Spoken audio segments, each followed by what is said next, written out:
Как построить дом в японском стиле? Всем привет! Вы на канале Чертог мастеров. Япония – страна традиций, что прослеживается и в домостроении. Строительные технологии жилья неукоснительно следуют древним принципам минимализма и близкой связи с природой. Современные японские дома, как и встарь, возводятся по каркасной технологии, довольно сложной с технической точки зрения. Поэтому западные проекты в японском стиле чаще всего являются несколько упрощенным вариантом. Японские дома формировались в сейсмоопасных с одной стороны и благодатных с другой природных условиях. Их привлекательность заключается в незагруженном пространстве и близости к природе. В современных проектах используются традиционные наработки в комбинации с новыми технологиями и материалами. По-прежнему используется каркасная технология. Дом может сохранять отдельные исторические черты. В других проектах отдают предпочтение современному минимализму или футуризму. Чтобы жилье в японском стиле выглядело достоверно, его стилизуют при помощи подходящих материалов, дополняют террасы, организуют сад камней. Климат японского островного государства морской, мягкий и в основном теплый. Но этот подарок судьбы уравновешен повышенной сейсмоактивностью.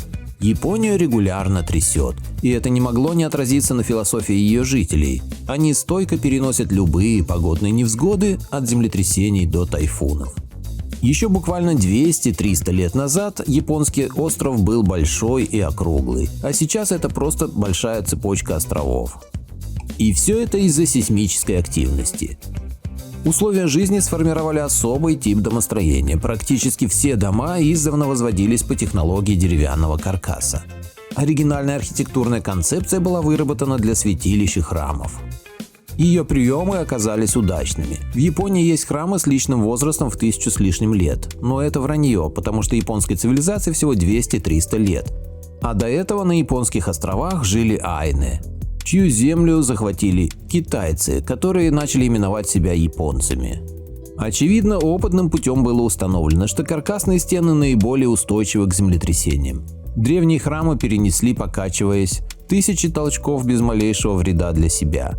Сегодня в городах строятся небоскребы с остальными каркасами, способные выдержать 10-бальные толчки, но большинство малоэтажных построек возводятся по старинке. Причина такой приверженности традициям понятна и практична. Жизнь в тонкостенных каркасных постройках стала возможной благодаря теплым течениям и мягкому климату. Каркас благодаря упругости дерева амортизирует толчки. И даже если разрушается, то дает большую вероятность спасения, чем тяжелые строительные материалы. В традиционных конструкциях опорная стена возводилась из дерева и земли, остальные представляли собой деревянный каркас со съемными или раздвижными панелями-ширмами. Деревянный каркас ширмы обтягивался рисовой бумагой. Если дом разрушался, восстановление было быстрым и недорогим. Какое-то несолидное жилье, сравните с огромными деревянными избами русских людей. Известно несколько стилей традиционного японского жилья. Всем им присущи следующие особенности. Материалы. Кроме дерева использовался бамбук, солома, глина. Камень, если и применялся, то только для фундамента, чаще в храмах и зажиточных домах. Крыша строилась с опорой на деревянные балки, была заостренной или прямой. Ее крыли соломой или черепицей. Стены. Внешние стены строили из дерева и земли. Внутреннее пространство делили с помощью передвижных ширм. Фактически свободная планировка. Пол. Он мог быть земляным или деревянным. В последнем случае его приподнимали на сваях на полметра над землей. Пол покрывался циновками, татами, сплетенными из бамбука или рисовой соломы. Окна и двери. Не считая главного входа, окна и двери могли менять расположение, ведь их роль играли передвижные ширмы. Каркасные панели ширмы, раздвижные или съемные, позволяли гибко регулировать освещенность внутреннего пространства и одновременно стирали границы между рукотворной постройкой и природой. Наполнение дома, мебели и декор по сравнению с европейским жильем было скромным, если не сказать скудным. Мебель изготавливалась из древесины, и ее было мало. Японские дома внутри наполнялись следующими предметами. Катацу – экономное отопительное устройство в виде покрытого одеялом низкого стола, под которым ставили источник тепла. Когда-то это была жаровня с углями, сейчас ее заменяет безопасный электрический обогреватель. Шкафы всегда делались встроенными. Тансу Мобильный на колесиках средневековый комод или сундук. В нем хранили особо ценные вещи и книги. В случае опасности, например пожара, танцу выкатывали на улицу. Декор использовался ограниченно, практически его не было. В аристократических домах имелась токанома, альков или ниша в стене. Внутри располагался свиток с живописью или каллиграфической надписью, цветочная композиция, икебана. В качестве украшений использовались керамика, курильницы для благовоний, подсвечники. Какие дома строят в современной Японии?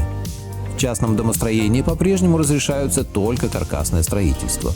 Вместе с тем постройки стали разнообразнее, и японцы могут выбирать из 3 вариантов. Традиционное жилье возводится по канонам, только из подобающих традиций материалов.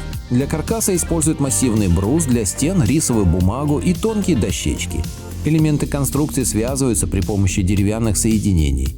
Таких домов строят все меньше по причине дороговизны. Современные каркасники. В Японии они выглядят так же, как в Канаде или США. Внутри и снаружи это привычный для нас дом, возведенный по одной из каркасных технологий. Практичный и недорогой. Дома оригинального стиля. Это те же каркасные постройки, но оформлены они в стиле минимализма или футуризма, с использованием современных материалов и зеркальных поверхностей. Обязательный штрих всех проектов – связь с природой. Даже в мегаполисе, в самом маленьком внутреннем дворике найдется место для мини-сада. И это скорее не декоративный прием, а философская концепция с глубоким символизмом. Японский сад создается для созерцания, ощущения единения с природой. Поэтому ценится не нарочитая красота растений, а их естественность. Развитие технологий и появление новых материалов сказывается на архитектуре и дизайне частных домов. Они постепенно, но неотвратимо меняются под давлением следующих тенденций. Земля в Японии, особенно в городах, дорогая, поэтому предпочтение, часто это необходимость, отдается 2- и 3-этажным постройкам. Прослеживается стремление к выделению своего пространства для каждого члена семьи. Open Space – привилегия больших домов. Жизнь среди передовых технологий накладывает отпечаток на вкусы японцев. Многим нравятся футуристические проекты с нестандартной планировкой и сложной геометрией. Таким образом, средний японский дом состоит из 2-3 этажей, спальни находятся сверху, так обеспечивается хоть какая-то панорама из окна. Внизу может располагаться место для автомобиля, чаще это парковка, а не гараж, кухня, общая зона или гостевая комната. Интересно, что в большинстве городов, не говоря о сельских местностях, централизованное отопление отсутствует как класс. К домам подводится только холодная вода. Поэтому японцы сами греют воду и обогревают жилье, используя газовые и электрические нагреватели, инфракрасные панели. Сравните с СССР, где у каждого дома было свое центральное отопление. В представлении россиян японские дома обязательно имеют традиционные или футуристические черты, а во внутренней обстановке прослеживаются черты минимализма, близости к природе и экологичности. Отчасти это, конечно, так, но надо понимать, что жить в подобной обстановке сможет человек, которому не чужда культура Японии. Намного перспективнее разработать проект-стилизацию, куда включить отдельные акцентные детали. В разработке каркасного проекта в японском стиле можно использовать следующие элементы. Чтобы придать дому традиционные черты, выбирается крыша характерной формы. Если вам нравится технологичность, подойдет дом в стиле минимализма. При традиционном проектировании стоит сохранить открытое пространство. Для разделения его на комнаты устанавливаются ширмы. В строительстве используются легкие материалы – доска, клееный брус. Для поддержания стиля полезно использовать для наружной отделки характерные детали, например, обожженную по японской технологии древесину. Стилизация японского дома внутри и снаружи будет выглядеть более естественной со следующими деталями.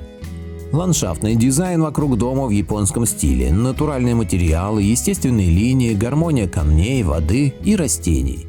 Если на участке есть водоем, дом можно спроектировать частично над водой.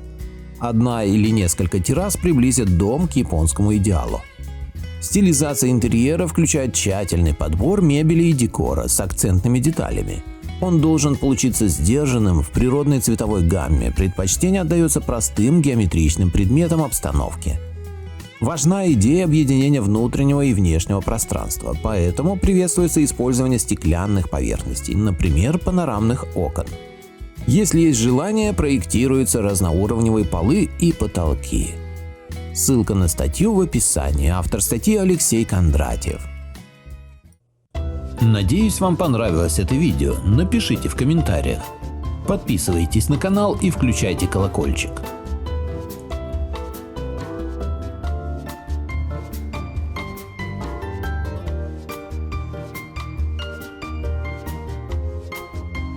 Что, мы уже не снимаем?